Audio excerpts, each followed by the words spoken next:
তো যারা 2025 সালে উচ্চ মাধ্যমিকে দর্শন পরীক্ষা দেবে, আমি তোমাদের এখন যে লজিকগুলো প্র্যাকটিস করাবো 100% কমন, পরীক্ষা আসবেই এই ধরনের প্রশ্নগুলো। আর এই ক্লাসগুলো যদি না করো তাহলে পরীক্ষায় গিয়ে বসে থাকতে হবে, এবং তুমি ভাবছো আমি পারবো, কিন্তু পরীক্ষায় গিয়ে ভুল উত্তর দিয়ে আসবে। তো চলো এই ক্লাসটা করে নেওয়া যাক। তো তোমরা জানো, আশা করি বুঝে গেছো এগুলো কোন অধ্যায় থেকে। এটা হচ্ছে ট্রুথ ফাংশন থেকে। আর তোমরা এটাও জানো 2025 উচ্চ মাধ্যমিক দর্শন পরীক্ষা ফুল টিউশন কমপ্লিট। তো চলো এই ক্লাসটা শুরু করার আগে আর দুটো কথা আমি তোমাদেরকে বলে নেই। পরীক্ষা 100% রেজাল্ট গ্যারেন্টি। প্রোফাইলটা ভিজিট করো, প্লে লিস্টে যাও, যুক্তি থেকে আরও মূলত 12টা অধ্যায়ের কোনটা অধ্যায় থেকে 8 মার্কের নোট আসবে, কোনটা 8 মার্কের লজিক আসবে, কয়টা এমসিকিউ পড়তে, কয়টা কোন অধ্যায় থেকে, পুরো টিউশনটা প্লে লিস্টে গেলে পেয়ে যাবে। ফুল মেইন ক্লাস কমপ্লিট, এখন এক্সট্রা ক্লাস চলছে, মানে প্র্যাকটিস চলছে। তো প্লিজ নতুন হলে চ্যানেলটা সাবস্ক্রাইব অ্যান্ড বন্ধুদেরকে শেয়ার করবে, আর লাইক তো অবশ্যই করবে, কারণ আমার চ্যানেলটা তোমাদের জন্য। 100% রেজাল্ট গ্যারেন্টি। আমি যা ক্লাস করাই তার বাইরে একটা প্রশ্ন আসে না। যা যা লিখিয়েছি ওগুলো লিখে নেবে। চলো এগুলো খাতার মধ্যে লিখে প্র্যাকটিস করবে যেভাবে দেখাচ্ছি। চলো এবার দেখো, তো ট্রুথ ফাংশন থেকে আমি তো তোমাদের এই অধ্যায় থেকে কী আসবে, এই অধ্যায় থেকে এমসিকিউ আসবে, এসিকিউ আসবে, আর লজিক ক্লাস কমপ্লিট করে দিয়েছি। তো আমি কি বলেছি, এমসিকিউ এসিকিউ যেগুলো মুখস্থ করতে দিয়েছি সেগুলো মুখস্থ করতে হবে, সঙ্গে লজিক ক্লাস করলে লজিকে যা যা প্রশ্ন আসবে সব পারবে। তো এখন তো লজিক তো আমি সব শিখিয়ে দিয়েছি। তো চলো প্রশ্নটা দেখে নেওয়া যাক, দেখবে সব পারবে। এই যে প্রথম প্রশ্ন দেখছো, পি নাল কিউ মিথ্যা হলে, পি নাল কিউ মিথ্যা হলে পি এর সত্য মূল্য কী হবে? অপশন আছে সত্য, আপতিক, মিথ্যা, অর্থহীন। তো এই যে প্রশ্নটা দেখছো, এই যে প্রশ্নটা দেখছো, এই প্রশ্নটা দেখছো, পি নাল কিউ, নাল বা ইমপ্লাইজ বলা হয়, আমি সব বলেছি লজিক ক্লাসে, সব ডিটেলস। একটা কথা মনে রাখবে, ট্রুথ ফাংশন থেকে লজিক যা যা আছে সিলেবাস অ্যান্ড সাজেশন ভিত্তিক সব শিখিয়েছি।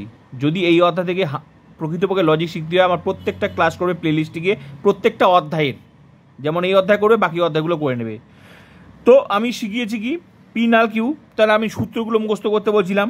সূত্র কি বলছিলাম, নালের সূত্র কি বলছিলাম, টি নাল এফ এফ হয়, বাকি সব টি হয়, যেহেতু নাল, নাল বলা হয়, ইমপ্লাইজ বলা হয়, হর্ষু বলা হয়, বলে দিয়েছিলাম। তার মানে কি টি নাল এফ এফ হয়, বাকি সব এফ মানে কি মিথ্যা। তার মানে বলছে পি নাল কিউ মিথ্যা হলে, তার মানে এটার মানের সূত্রটা বলছে পি নাল কিউ মিথ্যা হলে, তার মানে এটাকে টি ধরেছে, পি এর মান টি ধরেছে, কিউ এর মান এফ ধরেছে, তবেই তো মিথ্যা হয়। টি নাল এফ এফ হয়, এফ মানে মিথ্যা হলে। পি এর সত্য মূল্য, তার মানে পি এর মান কি ধরছে, পি এর মান টি ধরেছে, কারণ এখানে টি, এখানে এফ না ধরলে মিথ্যা আসবেই না। তাহলে প্রশ্নটার মধ্যে উত্তরটা লুকিয়ে আছে। আশা করি পি এর সত্য মূল্য কোনটা হবে, উত্তর হবে সত্য। ক্লিয়ার? এবার পারবে, যতই প্রশ্ন ঘুরিয়ে আসুক আশা করি পারবে এবার। ক্লিয়ার? তাহলে পি নাল কিউ মিথ্যা হলে, মানে এই দুটোর মান কি মিথ্যা। মিথ্যা কখন হয়, যখন আমরা নালের সূত্র জানি। সূত্রগুলো মুখস্থ করতে ভালো করে দেখবে, ট্রুথ লজিক ক্লাসের সময় আমি সূত্র মুখস্থ করতে দিয়েছিলাম, ঠিক আছে? ওই সূত্রগুলো মুখস্থ করতে হবে। নালের সূত্র টি নাল এফ এ এফ হয়, তার মানে পি এর মান টি ধরেছে, কিউ এর মান এফ, টি নালে তবেই তো মিথ্যা হয় নালের ক্ষেত্রে। প্রথমে টি, তারপর এফ যদি থাকে তবেই এফ হয়, না হলে কিন্তু এফ হবে না। তার মানে পি এর মান কি ধরতে হবে, টি, তার মানে পি এর মান কি, তাহলে টি ধরেছে, তাহলে সত্য, উত্তর সত্য। ক্লিয়ার? উত্তর ক্লিয়ার হয়ে গেল, ব্যাস। আশা করি এবার প্রশ্ন ঘুরিয়ে আসলে পারবে। এবার চলো নেক্সট প্রশ্ন, পি মিথ্যা হলে ডবল নট পি কী হবে? মানে পি মিথ্যা, তার মানে পি এর মান মিথ্যা। ডবল নট, এই নেগেশনের সূত্র আমি কি বলেছিলাম, নেগেশন সিঙ্গেল ডিজিটের কাজ করে, এটা কোনো টিএফ এর সাথে কাজ করে না। শুধু নট টি মানে কি সত্য না, তার মিথ্যা। নট এফ মানে কি মিথ্যা না, মানে যা থাকবে তার বিপরীত, নেগেশন, নিষেধক। তার মানে পি মিথ্যা হলে, মানে পি এর মান বলছে মিথ্যা, মানে এফ।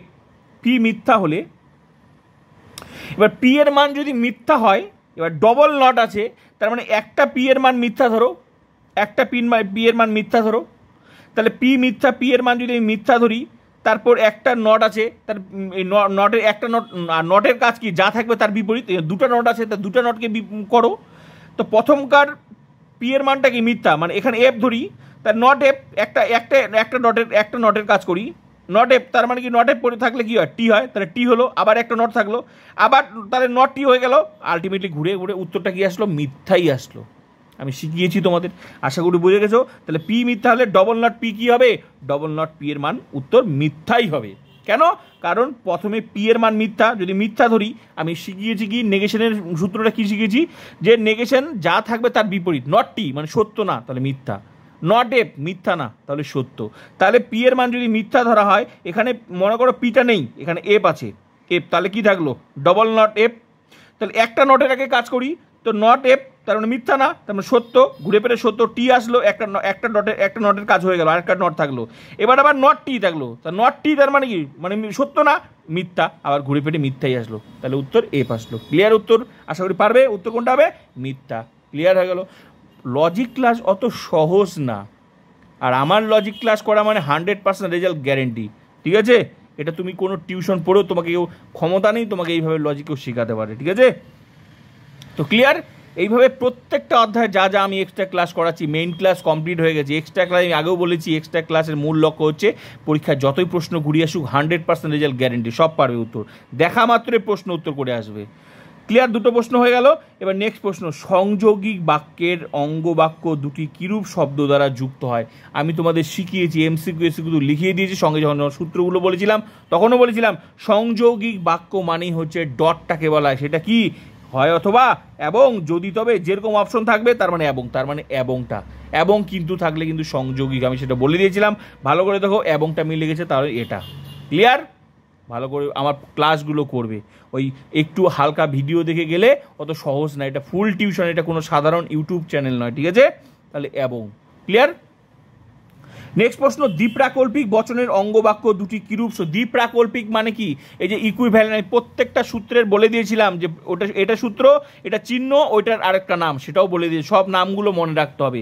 দ্বিপ্রাকল্পিক মানে তোমাদের আমি বলে দিয়েছিলাম ইকুইভ্যালেন্ট, যেটা সূত্র সমমান, যে এই যে সমান, তিনটা সমান সমান, ওটা না ইকুইভ্যালেন্ট, ওটার আরেকটা নাম দ্বিপ্রাকল্পিক বচন, আমি বলেও দিয়ে লিখেও দিয়েছি, এমসিকিউ এসিকিউ লিখেও দিয়েছি সঙ্গে। ঠিক আছে, সঙ্গে তো সূত্রগুলো লিখে দিয়েছিলাম, সব বলে দিয়েছিলাম। তাহলে দ্বিপ্রাকল্পিক অঙ্গবাক্য দুটি কিরূপ শব্দ দ্বারা যুক্ত হয় অথবা এবং, যদি তবে, যদি এবং কেবল যদি, যদি এবং কেবল যদিটা হবে। ভালো করে দেখবে, আমি লিখে দিয়েছি দ্বিপ্রাকল্পিক বচনটা কিন্তু যদি এবং কেবল যদি থাকলে তবেই কিন্তু এই দ্বিপ্রাকল্পিক বচনটা হয়, যেটা ইকুইভ্যালেন্ট সমান, মানে একটার পর একটা নাম। যেমন রামের ভাই শ্যাম, শ্যামের ভাই যদু, যদুর ভাই মধু, তাহলে রাম যদুরকে, মধুরকে ভাই হবে, ব্যাপারটা সেরকম। ক্লিয়ার? তাহলে যদি এবং কেবল যদি কিসে থাকে, যদি এবং কেবল যদি থাকলে দ্বিপ্রাকল্পিক বচন। আর দ্বিপ্রাকল্পিক বচন সিম্বলটা কি? সিম্বল, প্রতীকটা হচ্ছে ইকুইভ্যালেন্ট, যেটাকে বলা হয়, এটাকে আবার সমমানও বলা হয়। ক্লিয়ার? তাহলে দ্বিপ্রাকল্পিক বচন কোন শব্দ দ্বারা চেনা যায়? এই যে এই যদি এবং কেবল যদি শব্দগুলো থাকে। ক্লিয়ার? নেক্সট প্রশ্ন, প্রাকল্পিক বচনের পূর্বগ অনুগ কিরূপ শব্দের দ্বারা যুক্ত হয়? প্রাকল্পিক বচনের পূর্বগ অনুগ কিরূপ শব্দের দ্বারা যুক্ত হয়? হয় অথবা এবং, যদি তবে কিন্তু, পরীক্ষা অপশন থাকবে, কোনটা উত্তর দেবে? যদি প্রাকল্পিক বচন পূর্বগ অনুগ কি দ্বারা শব্দ যুক্ত থাকে? যদি তবে। প্রাকল্পিক বচন মানে যদি তবে থাকে। পূর্বগ অনুগ কি দ্বারা শব্দ থাকে? পূর্বগ আমি কি বলি? যদির পরের অংশকে পূর্ব বলে, তবের পরের অংশ কি বলে? অনুগ বলে। নিশ্চয়ই এটা হয় অথবা হবে না, এবংও হবে না, যদি তো হবে। ক্লিয়ার? তাহলে কোনটা উত্তর? যদি তবে। আমি শিখিয়েছি, লজিক ক্লাসগুলো আমি আশা করি তোমরা বুঝে গেছো। লজিক ক্লাস করে আমি বলেছিলাম তোমাদের।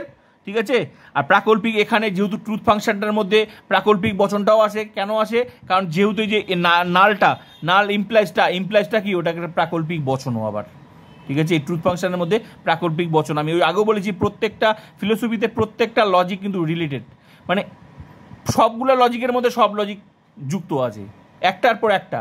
বচন, শুধু বচন অধ্যায়ে আবর্তন বিবর্তন শিখতে গিয়ে ওখানেও বচন লাগছে, নিরপেক্ষণের লজিক করতে গিয়ে ওখানেও বচন লাগছে, তাই বলে কি বচন কি শুধু বচনের অধ্যায়ে আছে? না। বুঝতে পারলাম? তাহলে প্রাকল্পিক বচনের পূর্বগ অনুগ, যেমন এই যে এই প্রশ্নটা সাধারণত মনে হচ্ছে এটা মনে প্রাকল্পিক বৈকল্পিক, না, প্রাকল্পিক বৈকল্পিক হোক, প্রত্যেকটা লজিক এই ট্রুথ ফাংশনও তো আমরা নালের সূত্রটা পড়িনি, নালের সূত্রটা ইমপ্লাইজ, যেটাকে বলা হয় নাল, ওটা কি, ওটাকে অ্যাকচুয়ালি প্রাকল্পিক বচনও বলা হয়, যদি তবে থাকে। তাহলে প্রাকল্পিক বচনের পূর্বগ অনুগ কিরূপ শব্দ দ্বারা যুক্ত হয়? যদি তবে। ক্লিয়ার? নেক্সট প্রশ্ন, বৈকল্পিক বচনের, এই বৈকল্পিক বচনটা কিসের শব্দ? ভেল মানে কি? ভেল হচ্ছে, ভেল শব্দটা, এই যে ভেল চিহ্নটা কার? বৈকল্পিক বচনের সিম্বলটা হচ্ছে ভেল। যেমন প্রশ্ন থেকে উত্তর, ঠিক তেমনি উত্তর থেকে প্রশ্নও আসতে হবে, ঠিক তো, সবই জানতে হবে। তো ক্লিয়ার? প্রশ্ন তোমাকে ঘুরিয়ে দিতে দিবে, মানে কি দিবে, 100% দিবে, অত সহজ না র্যাঙ্ক করা। ঠিক আছে, দ্বিপ্রাকল্পিক বচনের হ্যাঁ, বৈকল্পিক বচনের বিকল্প দুটি কিরূপ শব্দের দ্বারা যুক্ত হয়? বৈকল্পিক বচনের বিকল্প দুটি কিরূপ শব্দের দ্বারা যুক্ত হয়? কি কি শব্দ দ্বারা? অপশন আছে, হয় অথবা এবং, যদি তবে, কোনটা? বৈকল্পিক বচনে কি শিখেছিলাম? বৈকল্পিক বচনটা কি হয়? বৈকল্পিক বচনে হয় অথবা থাকে, তাহলে উত্তর কোনটা হবে? হয় অথবা। ক্লিয়ার? কারণ বৈকল্পিক বচনে যে হয় রাম আসবে অথবা শ্যাম আসবে যে কি, তাহলে ওটা কি? ওর নিশ্চয়ই ওটা যদি তবে থাকে না। আর যেটা সিম্বলটা কি, সেটার সিম্বলটা যে ভেল, যেটা আমি শিখিয়েছি। ক্লিয়ার? তাহলে ক্লিয়ার হয়ে গেল। নেক্সট প্রশ্ন, দ্বিপ্রাকল্পিক বচনের উভয় অঙ্গবাক্য মিথ্যা হলে বচনটি কি হয়? দ্বিপ্রাকল্পিক বচনের উভয় অঙ্গবাক্য মিথ্যা হলে বচনটি কি হয়? সাধারণত স্যার আমি তো এটা পারবো না। না, তুমি পারবে, তুমি ঠিকঠাক ক্লাস করোনি বলে তুমি পারবে না, কিন্তু মন দিয়ে যদি ক্লাসটা করতে। ঠিক দ্বিপ্রাকল্পিক বচন আমি কি শিখেছিলাম? দ্বিপ্রাকল্পিক বচন মানে হচ্ছে ইকুইভ্যালেন্ট সূত্রে যে তিনটা সমমানে যে তিনটা দাগ, ডট ভেল ইকুইভ্যালেন্ট, তিনটা যে সমমান, ওটার নাম কি? দ্বিপ্রাকল্পিক। ওটার নাম কি আরেকটা? ইকুইভ্যালেন্ট। নাম কি আরেকটা? সমমান। সবগুলো বলেছিলাম দ্বিপ্রাকল্পিক, যেটা যদি এবং কেবল যদি শব্দ দ্বারা থাকে। ঠিক আছে? তাহলে দ্বিপ্রাকল্পিক বচন মানে কার কথা বলছে? ইকুইভ্যালেন্টের কথা। ইকুইভ্যালেন্ট মানে কোনটা? সমমান। একটা যে কোনো নাম বলতে পারে। ঠিক আছে? তাহলে দ্বিপ্রাকল্পিক বচন মানে সমমানের সূত্র কথা বলছে। আর সমমানের মানে এই যে সমমান, তিনটা সমান সমান, ওইটা সূত্রের ক্ষেত্রে কি টি এর টি সমমানে টি হয়, আবার এফ এফও টি হয়, বাকি সব এফ হয়। মানে টি টি এ টি হয়, এফ এফও টি হয়। তার মানে দ্বিপ্রাকল্পিক বচন উভয় অঙ্গবাক্য, উভয় মানে কি? উভয় মানে এই যে পাশাপাশি দুটো, উভয় কি বলছে? মিথ্যা হলে, মানে পাশাপাশি দুটোই, মানে পি ইকুইভ্যালেন্ট কিউ, মানে এটার কথা বলছে যে উভয় যদি মিথ্যা হয়, তার মানে টি এ টি মানে এফ এফে কি হয়? এফ এফে উত্তর সত্যই হবে। দ্বিপ্রাকল্পিক বচনের উভয় অঙ্গবাক্য যদি পাশাপাশি দুটো যদি এফ থাকে, বলে দিয়েছে উভয় অঙ্গবাক্য মিথ্যা হলে, মানে পাশাপাশি দুটো এফ মিথ্যা যদি হয়, তাহলে মিথ্যা মিথ্যা কি হবে? উত্তরটা কি হবে? সত্য হবে। তাহলে কোনটা উত্তর? সত্য হয়। এটা এই সূত্রের ক্ষেত্রে টিও সত্য হয়। উভয় অঙ্গবাক্য যদি সত্য হতো তাও সত্য হতো, উভয় অঙ্গবাক্য মিথ্যা হলো তাও সত্য হবে। একমাত্র মিথ্যা তখনই হয় সত্য। এখানে যদি বলে দিত দ্বিপ্রাকল্পিক বচনের একটি অঙ্গবাক্য মিথ্যা, একটি সত্য হলে বচনটি কি হবে? তাহলে মিথ্যা হবে। সমমানের ক্ষেত্রে পাশাপাশি দুটো এফ থাকলেই টি হয়, আবার পাশাপাশি দুটো টি থাকলেও টি হয়। শিখিয়েছি শুধু লজিক ক্লাস। তো আজকে ছিল ক্লাস, ওই একটা ক্লাস করলে অত সহজ না লজিকের সঠিক উত্তর পরীক্ষা করা। ঠিক আছে? তার জন্য ক্লাসগুলো করতে হবে। মেইন ক্লাস আমার মেইন ক্লাস মানে কি? মেইন টিউশন থিওরি সব কিছু কমপ্লিট করে দিয়েছি। এক্সট্রা ক্লাস হচ্ছে তোমাকে এখন এক্সট্রা করানো হচ্ছে যে তুমি উত্তর জানো, কিন্তু তুমি প্রশ্নটা যে এইভাবে ঘুরিয়ে আসতে পারো সেটা তুমি জানতে না। যখন আমি ক্লাসগুলো এই যে করাচ্ছি, প্র্যাকটিস, ফিলোসফিতে লজিক ক্লাস প্র্যাকটিস না করলে লজিকের উত্তর ছেড়ে আসতে হবে পরীক্ষায়। ঠিক আছে? অত সহজ না। তোমার পরীক্ষায় প্রশ্ন দেখা মাত্র তোমার মনে হবে কঠিন, পারবো না, কিন্তু তুমি উত্তর জানো, ছেড়ে এসেছো, কারণ তুমি প্রশ্নটা ঠিকঠাক পড়োনি, ঠিকঠাক বুঝো নাই। ঠিক আছে? তোমার মনে হচ্ছে কঠিন, এটা মনে আসেনি, কিন্তু এসেছে, তুমি বুঝো নাই, তোমার বোঝার ক্ষমতা নেই, কারণ তুমি লজিকের সেভাবে ক্লাসটা করো নাই। তো এইভাবে ট্রুথ ফাংশনের আজকে এটা এক্সট্রা ক্লাস ছিল। এইভাবে আমার প্রতিদিন এক্সট্রা ক্লাস তোমাদের চলতে থাকবে। মন দিয়ে যদি ক্লাস করো। ফিলোসফিতে বললাম তো আমার সাবজেক্টে লিখিত 80, স্কুল থেকে 20, 100 100, হাজার হাজার স্টুডেন্ট পেয়েছে, তোমরা পাবে। যারা পাস আউট হয়েছে তারাও পেয়েছে, নর্মাল যারা থার্ড ডিভিশনের স্টুডেন্ট তারা পেয়েছে, আর তোমরা পাবে না? পড়লে ফুল টিউশন ক্লাস করলে অবশ্যই পাবে, এটা কোনো সাধারণ। তো প্লিজ চ্যানেলটা সাবস্ক্রাইব অ্যান্ড শেয়ার, বন্ধুকে শেয়ার করে সবাইকে ক্লাস করা শুরু করে দাও। আর প্রতিদিন প্রত্যেকটা অধ্যায় ভিজিট করে ক্লাসগুলো, এক্সট্রা ক্লাসগুলো করে নেবে।